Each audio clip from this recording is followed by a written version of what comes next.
Yo, what's up, y'all? Hey,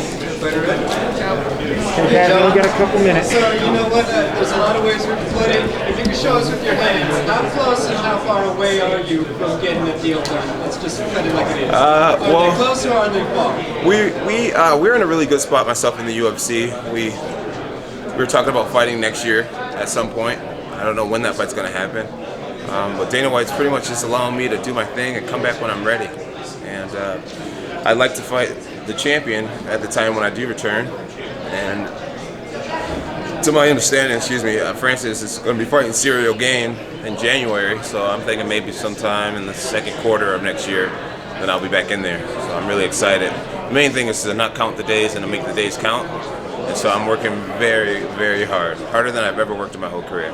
John, are you going to tease Chandler about being the first Hall of Famer in the family? Because he's solidified with the 100 sacks now. Yeah. So he's going to get the gold jacket, but you already beat him to it. Something you going to tease him about? Yeah, no, I'm not going to tease Chandler. Chandler is he's my inspiration. Chandler does he does so well in his personal life. He does all the right things. He goes to bed really early. He eats really clean.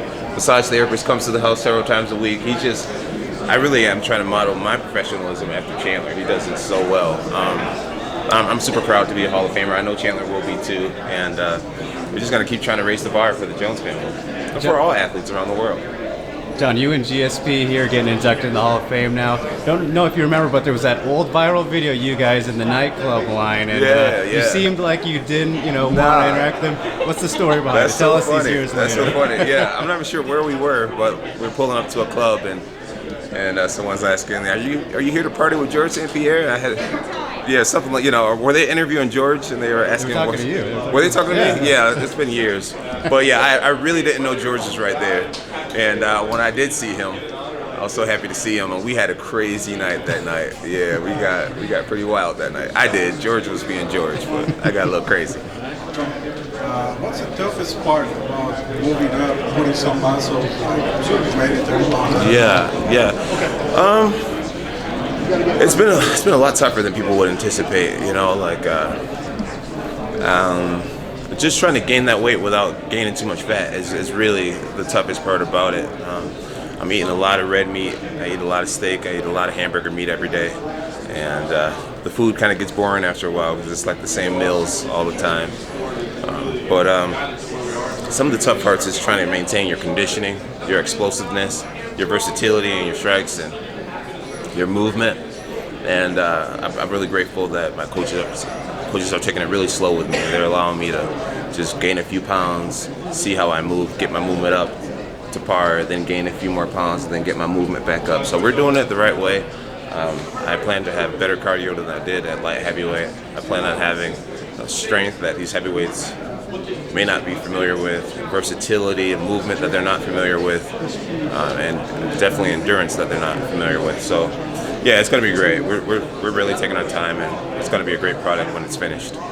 Are you enjoying your time out, not fighting, or are you itching to get back in there? I enjoy not fighting. Are you worried that maybe that's a bad thing, that you're enjoying it too much? No, because I do martial arts every day.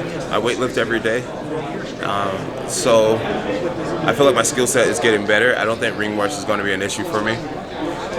Obviously, I'll be nervous when I first get to the arena, like I'm nervous right now. I'm always nervous to do this type of stuff, but once I get in there, it's what I feel like I was born to do. So, no, I'm making the days count, and I feel like time is on my side.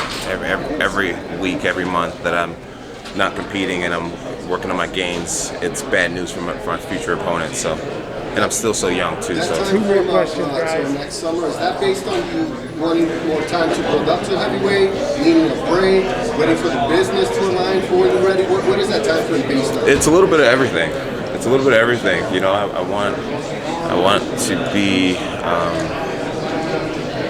want to be at the right place in my physical.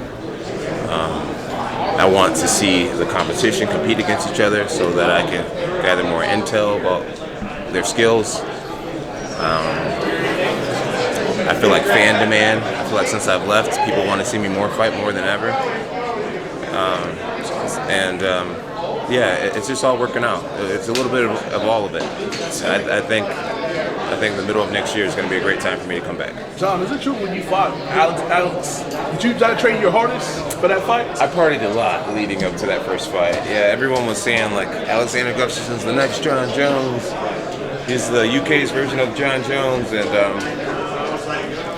I didn't feel that. I felt like I was so much farther ahead of him, and my lack of respect for him caused me to come close to losing. And so I feel like the second fight was a testament to just where my motivation was, where my focus was. It was just such a night and day difference. You see what I look like when I'm giving it my all. You see what I look like when I'm going through the You're a Hall of Famer, though. I am a Hall of Famer. Yes, that's so exciting. I'm so grateful. Final question. Given the transformation that you've had to go through, when you worked with Claressa Shields, what advice would you give her in kind of taking her time to get to where she needs to be in MMA? Yeah, so I have talked to her about taking her time, but that's not going to work. That girl, she wants it. She's so hardworking. She's always in the gym, and I wish she would slow down a little bit. But you know, she's fast tracking herself, and who am I to tell her not to do that? She's so talented, and I was pretty fast tracked when I first got into the sport, coming from wrestling. So I just wish Claressa Shields all the best. She has unlimited potential, the perfect work ethic, and she's going to do special things. Okay, guys, thank you. Awesome. Thank you, guys. That was fun.